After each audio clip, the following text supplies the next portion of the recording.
So earlier this year on After Drive, we told you how to get started rallying your car. Well, today we're back at Broken Motorsports in Union City, New Jersey, and we're going to tell you how to get your car prepped for your first rally event next year. But of course, it's winter, so this is a perfect winter project if that's what you want to do, and that's today here on After Drive.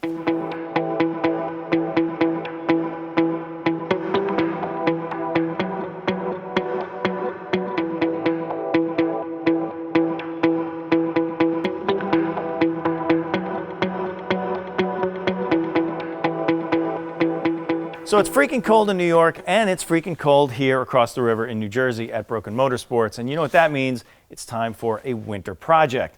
Bill, thanks for having us back at the shop. Leo Parente's here because we're talking motorsports. Love visiting race shops. Thank you. Yep. Thank you. Yep. So we're going to talk about transitioning from rallycross to an actual stage rally, kind of the thing that we talked about in the last show when we were here. But these guys are actually doing it. So you have the car right here, and we're going to talk about all the stuff that you're doing to it and all the things you need to do to get prepped up for your first stage rally. So why don't you tell me about this project? Well, basically, this car, it's an 07 STI, just happened to be the car that they had. So they started on that and started going to rally crosses. So they're now ready to make the next step into stage rally. That's why they've contacted us. They want to start putting in the safety requirements. Because that's what you guys do. I mean, you guys do a lot of sort of higher end rally prep for cars. Sure. Prep and build. Right? Prep and build. Yeah. Mm-hmm. Got it. Correct. But also, you know, just kind of the getting started build too. Of course, of course. I mean, if we don't have newcomers, we don't have a lasting sport. That's so absolutely true.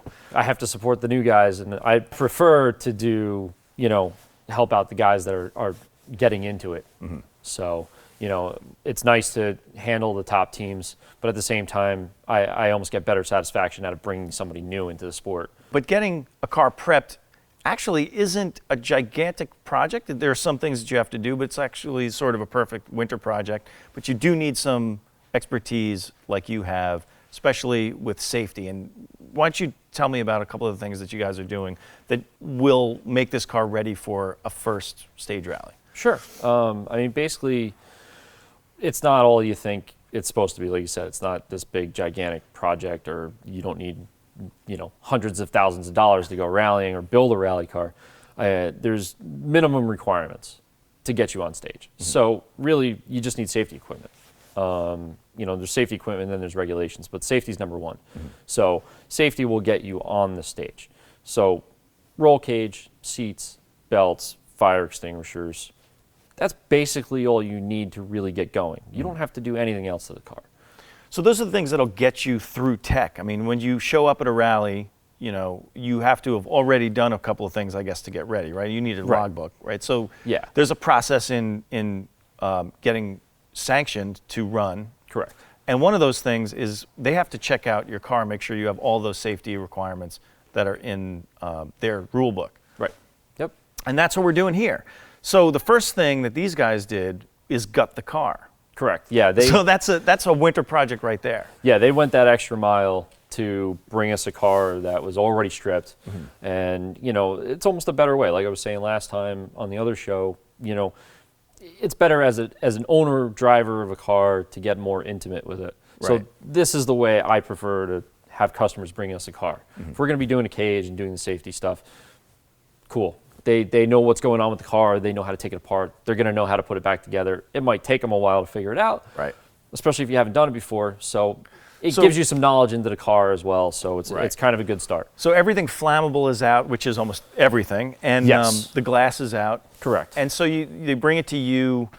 Gas tank, or does it need a fuel cell? Or well, it needs a gas tank to get down the stage. It does need a gas tank, absolutely. But yeah, no, it does not need a fuel cell. Okay. It's not a requirement. So we're talking about the entry level classes into getting into. We're talking about basically NASA and Rally America. Yeah, I mean, for sure, NASA is looked at as more of a grassroots sanctioning body, mm-hmm. For all the racing, but Rally specifically. Right. So a lot of guys who have STIs or WRXs already, mm-hmm. Something that's turbocharged. Again, this doesn't apply to just Subarus, but anything that's turbocharged for a first rally car, Rally America's against. Okay. For the most part. Why is that, do you think? Or do you know? I think it's more just safety issues. They're concerned about somebody, hot shoeing it and not knowing anything, hot shoeing it right into a tree or something. Got it. So I think that's more their concern, which is understandable. But at the same time, it limits a lot of these newcomers who have sparked the interest just simply by buying a particular car. Sure. Right. So this is actually super. What's the stock class? This It's is super. It's called super production. It Yeah. is a stock production based class, but there's a lot of things you can do within super production. Right. So there used to be a production GT back in the day, but when the STI and the Evos came out, there needed to be a new class because simply an RS or a stock WRX, which was highly had a lot more performance than an RS at the time, those were kind of simply outclassed instantly when the Evos and the STIs came out. Right. So they needed a new class. Okay. So they had production GT and then they made super production. Okay. So let's get a rundown of what exactly has to be done to make it through tech. Sure. So, here we have the 07 STI. Really, the requirements that you need to get through tech, like we were talking about, safety stuff, cage, seats, belts, fire extinguishers. There's requirements. They're not necessarily safety features. They're more for like when you're on stage. You need triangles. You need a spill kit just in case you break an oil pan. You have some oil drop, coolant, something happens. Mother Nature's got to, Right. she can't be covered in oil. I guess. Yeah, exactly. So we do have the environment in mind too when we're out there. So that's kind of nice. Mud flaps are actually a requirement. All driven wheels and rear wheels, no matter what car they are. So the only car that can get away without running mud flaps in the front is a rear-wheel drive car because the drive wheels are at the rear. So that's really what you need from a prep standpoint on the car. Other things to get through tech, the car needs to have all its normal road-going features working as well. That's something that maybe other people don't know about. Most race car drivers, Leo, Take stuff off, right? you lose the lights, you lose the turn signals, the horn, and this, that, and the other thing. You actually need all that stuff working. Yeah. So they go through tech. They make sure that your high beams, low beams are working. They make sure that your horn's working, the wipers are working, even the washers, the wiper washers are working. Wow. I mean, literally, it has to be a 100% legal road car because these cars are on the road, in between stages, on, road with other pedestrians. Yeah. So you abide other by cars all even. the speed limits. Yeah, exactly. Maybe. There might be pedestrians. Yeah, so you have to abide by the local laws. So you're dealing with the local speed limit. Your 25, 30, 50 mile an hour ranges. Do the rules, you mentioned the fuel before. Yes. Stock tank, stock fuel lines. Is there a quick break, something that has to be built into it? Not really. Nope. Are there any reliability modifications that have to comply to the regulations, or is that just something you do to make the car a better car? It's really something you do to make the car a better car. Obviously, you don't want to go out your first stage and break an oil pan. A skid plate would be ideal. So there are certain things that will get you more reliability, get you down the stage better, quicker, safer even. Yeah. So but that's not a requirement to get you on stage. And watch this pandering piece of BS. But someone like you that has the experience knows what to provide these two new kids who are going to go rally. Of course. Got it. So let's talk about the main thing first, and that's the cage, because the cage has to be built in a very specific way in order to be legal to rally. Of right? course. And I'm going to weigh in. I'm Okay. assuming that besides safety, you're stiffening the frame with this whole thing. Oh yeah, of course. You're tying in the strut towers front and rear and the floor pan as well. So I mean, it's getting tied in everywhere. You're tying in A pillars, B pillars, the C pillars almost. I mean, it makes a completely different car from when they drove it as a rallycross car. So not to go too far off a tangent. okay. And you pointed at me as the road racer guy, which is fine. I'm new to this stuff. How important is it to have a really stiff platform in rallying versus maybe even road racing? I mean, I don't think the platform as a production piece being stiffer is necessarily an issue. Basically because, again, we're tying in so many different points, even, a lot more than even a road race car normally does. With the cage. Right. So you're doing the work to make it a better rally car by stiffening the whole thing up. Yeah, I mean, obviously safety is the number one. The rigidity of the vehicle and the performance of the shell being stiffer is just a side effect. All right, so let's take a look at the cage that you're going to build in this car, but let's look at one that you've already built so you can see what it actually looks like. Sure. The cage is definitely the number one. You're not allowed to run without it, obviously. So we want it to be as safe as possible. There is a minimum requirement that Rally America... Now, you showed me that picture. This cage looks a little bit more elaborate. Yeah, this cage is definitely a bit more involved. We always like to put in as much safety as we can. And you being an engineer, this isn't a kit. You're engineering this. Yes. Cool. Yeah, this is engineered by us. We do take a lot of cues from other, homologated cages, mostly WRC stuff, as well as what they require from, Rally America or NASA. So we kind of take everything involved and we kind of put this design together. And this is typically what we will put in every card. We will put that in this STI as well. And An idiot boy question. Welded in, not bolted. Yeah. Told you, Yeah. idiot boy. And not a bolted cage welded in. Got it. It has to be a welded cage. Right. So you cannot take a bolted cage, take the bolts out, weld it in. It's not the same animal. Basically, the rollover protection is very important, but that's, for the most part, that's already taken care of, even in the minimum requirements. We go a step beyond that. We'd like to, worry about more side impact than the rollover factor. so you were telling me before that side impacts are actually the killer, really. I mean, that's the thing. So you really want the side impact bolstering to be the best. Yeah, and that's where we deviate from the minimum required, sheet that I showed you. Right. So show me a little bit about how you've done that in this. I mean, what have you? Obviously, triangles are the strongest shape, right? Is that? Yeah, I mean, a triangle is, really a circle is the strongest shape, but we can't make a circle cage. Right.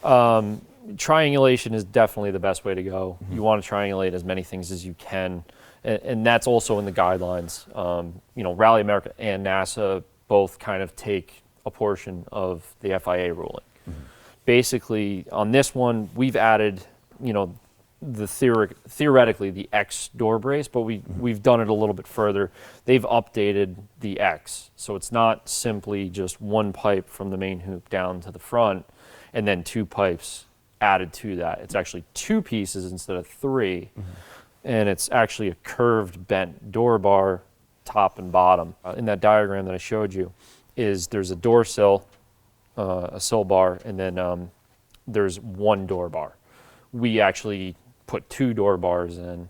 One of those door bars has to be a continuous piece from the main hoop to the half lap. So we actually have two continuous bars that are joined with gussets above the door sill. So instead of having two, what seems like two door bars in the minimum requirement is actually a sill bar and a door bar, we now have three bars. We've added the secondary A-pillar bar as well, which is now a requirement from both Rally America, NASA, and FIA. Right. So obviously, rollover is also a big deal. So tell me about the way that the rear of this is constructed. Well, the main hoop is tied into a couple of different planes, the way we do it. It's actually tied to the outer rocker, it's tied to the back seat base, and it's tied to the floor. So that gives a really solid foundation for the rollover, but we also have it welded here up against the base of the B pillar. There should be some welds up in the top of the pillar as well, on both sides.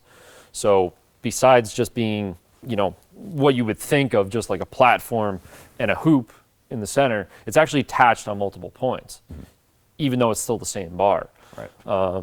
it just adds strength to the shell. It keeps the cage attached to everything. And you're creating these crush-proof zones, so you've built this cocoon around the driver. Right. The navigator. Right. Obviously, I mean, a roll cage in any sense should be pushed out to its maximum limit. as far as space goes. So, you don't want a gap between anything. You want to try to keep it as close as possible to the body shell. Right. But you've also engineered, back to that earlier point, you've engineered in a ton of rigidity into the chassis now. And if I'm looking at counting the number of bars here, you're controlling flex, you're controlling twist. Oh yeah, the car is solid. It doesn't do any of that really anymore. At least not noticeable. Typical driver. I've negated safety and I've looked for performance. That's right.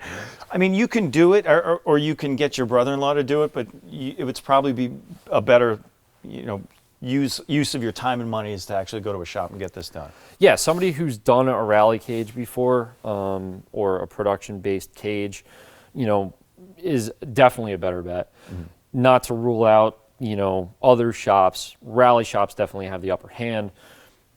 Some of the road racing shops can do it. Obviously they have the talent to build a cage. So obviously, I mean, this could cost as much as the car itself, but it's a requirement. So, I mean, if it's, you can skimp on the car, but you can't skimp on the cage. No. I mean, obviously with the minimum requirements, a lot of people might lean towards that because it might be a cheaper option as far as materials and time to build the cage. But in reality, it's your life. And, as most racers, you're the driver, but guess what? You have somebody else to take care of too. That's very true. So it's not just your life in mind. You got to think about it from the sense of you have to take care of the co-driver too. Okay. So what else? Now, seats and harnesses, of course. Yeah.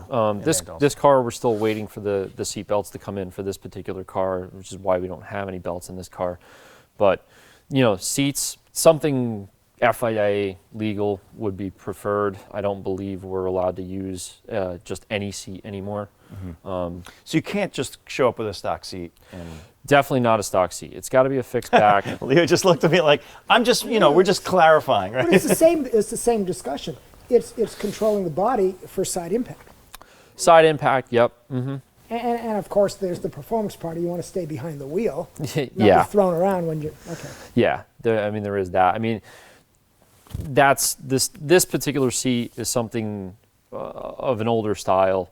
A lot of teams these days are now using the head restraints. So, yeah. Right, yeah, sorry. not like a Hans, an actual head restraint so system. I'm going to be, again, idiot question on rallying. Sure. No Hans device required in rallying? Hans has been required since 2009 in North America. Okay. So it's definitely a must. Yeah. I mean, especially for rallying. I mean, the possibilities of a sudden stop in rally, I think, are higher than any other kind of racing. Well, it's funny because we were talking a little bit, and you watched. Yeah, road racing has its crashes, but you have to work really hard to hit stuff. You guys are running down these back roads. We don't have to work hard for that. You don't have to work hard. Let go of the wheel, you'll hit something. By the way, that's not in the notes, right? Yeah, no, definitely not. Yeah, left 3 over crest, let go of wheel into tree. Yeah, so. Yeah, no, that's definitely a requirement, and it's great to have that as a requirement because again, safety equipment, not to go into that really all too much because we're talking about the car stuff, but it's expensive. So again, people are just trying to get out on stage. Here's a cheap way to do it. You can't skimp on that either. Well, and not to beat it to death, we're building a tool to allow you to take the time and have the time on course to learn the skill, and building a good platform, you can build from that foundation to build a faster and faster and better car as you grow up in the sport. That's a really strong point because we're talking about your first rally experience, which may not be a winning experience, we'll just say. Right, yeah. So you just want to stay safe in this stage of your rally career, let's say. And I'm calling it a career. It could be just a... and keep running. Yeah, exactly. Yeah. And keep running. And that's the idea. And speaking of that, what are the next things that obviously like these are the things that'll get you through tech, but what else do you think someone should do before they get out there? I mean, obviously for reliability purposes, you're going to want to do a skid plate, updating suspension, not necessarily updating, but getting a better performing suspension. Mm-hmm. Would definitely keep you rolling down the road better. Now, not to bounce around, this has one type of suspension. This black car being built has basically a stock suspension. But are there some modifications you make to make it a rally car? Actually, both of these cars have stock suspension. Well, that's the good So- thing about the Subaru platform also. Right. Yeah, you could interchange parts. You know, we always recommend taking suspension from an STI and putting it on an older car like this if you can't afford to, you know, get that proper rally suspension, which usually start somewhere around $3,500 Right. for a decent set. So if you make it through your first season, your first year, that's a second year or third year. Yeah, investment. it's definitely more like you should have it yesterday. Not to say that you can't go rally Right. with stock suspension, but that's the point. You Right. can rally on stock suspension. I did that with my Fiesta. Right. So it's just a better performing piece. It's kind of safer too, honestly, because while a car like this STI can go really fast down the stage, it doesn't have the proper damper control to keep you on the stage. So it's really easy to bounce off. But at the same time, from a learning standpoint, it could be a really good tool. Yeah. So And obviously, this is an STI, so the stock suspension on this and the stock suspension on an older RS, or it's a little bit different. yeah, it's quite a bit different. Travel's roughly the same. Okay. Which is an important thing in rally, right? Yeah, you definitely want to have more travel whenever possible. I mean, obviously, there's a point of having too much travel and it throwing all kinds of problems for you, but you want to have as much travel as possible. The stock STI suspension is a 40 millimeter piston, so to dissipate, anything that comes at it, it's better to have a wider seat necessarily to dissipate that. Right. So what else do you need to do? I mean, do you do any seam welding? I mean, do you do any other kinds of strengthening, or is the cage okay? Cage is pretty much the bulk of the strengthening. You can do, seam welding or stitch welding in key areas. Obviously, strut towers are a major factor. Right. Strut towers are very easy to blow out on just about any car when you're in rally. So you want to make sure that you can reinforce the strut towers any way possible. Stitch welding is part of that. For the most part, you don't want to get too crazy with the stitch welding, because when you do wreck, it's a hell of a time for the body shop to get things apart. That's and very true. Expect a lot more time charged to your card when you have to pay for that. So, but it will certainly keep the car together in certain seams, but for the most part, the cage does all the work. The suspension is the second part of that. So the better suspension you have, the longer the shell will last as well. And, that'll just keep you going. And if you're going to spend money, the priority would be to spend money on chassis before engine? Yeah, always. Okay. So it goes safety, obviously, in terms of investment, safety, chassis, and then tuning. So if you want to do any tuning, you also have to deal with whatever the rules and the regulations are in Right. that whatever class you're running. For a beginner, front-wheel drive is usually the way to go if you're trying to get somewhere. If you want to go out and do that, grab it by the scruff and go have some fun, get a rear-wheel drive car. Yeah. And so just so you don't think that you have to have an all-wheel drive Subaru, you also have a two-wheel drive car. It's your car. Let's take a look at that real sure. quick. Yeah, I mean, obviously you don't need an all-wheel drive car to go rallying. Right. Rallying back in the day started in two-wheel drive, and it was mostly rear-wheel drive, like this 240SX. Right. So really, you don't need an all-wheel drive car like that. It's a great platform to start with, but it's not needed.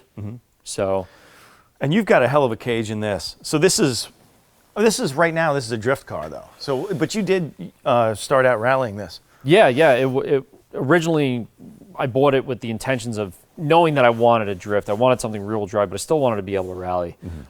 So I opted for a $500 roller that I found on Craigslist and brought it back to the shop and basically threw a couple grand at it with the safety equipment and built it. I ran it my first rally as a completely stock 240SX. So, I mean, I did have some suspension in it, but it was a road race suspension that I had from another 240SX. So it really wasn't modified. It was just a stock single cam 100 and whatever horsepower car. So if you're going to start, you could do the proverbial $500 rally car, as long as you put in the cage, which will cost a little bit more. Right. But you can start from here and work your way up. Yeah. Yep. Cool. Exactly. Well, all right, Bill Petrow, thanks again. Broken thanks for coming by. Motorsports here in Union City, New Jersey. So you guys need to get out and actually stay in. It's winter time. Get your $500 beater, put a cage in it, and get it ready to rally next year. Or take your STI and put a cage in it, rip the interior out, and go to town. Bring it here, or bring it right here. And we're gonna go find some heat. And coffee, please. Yes, so we'll see you next time on After Drive.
Mud flaps are actually a requirement, all driven wheels and rear wheels, no matter what car they are. So really the only car that can get away without running mud flaps in the front is a rear-wheel drive car, because the drive wheels are at the rear. So Now, what's your methodology? Do you fall in the school of Yosemite Sam, or are you the naked woman outline in the back? Is that a maybe more Yosemite Sam? Is that kind of the idea with the guns? Yeah,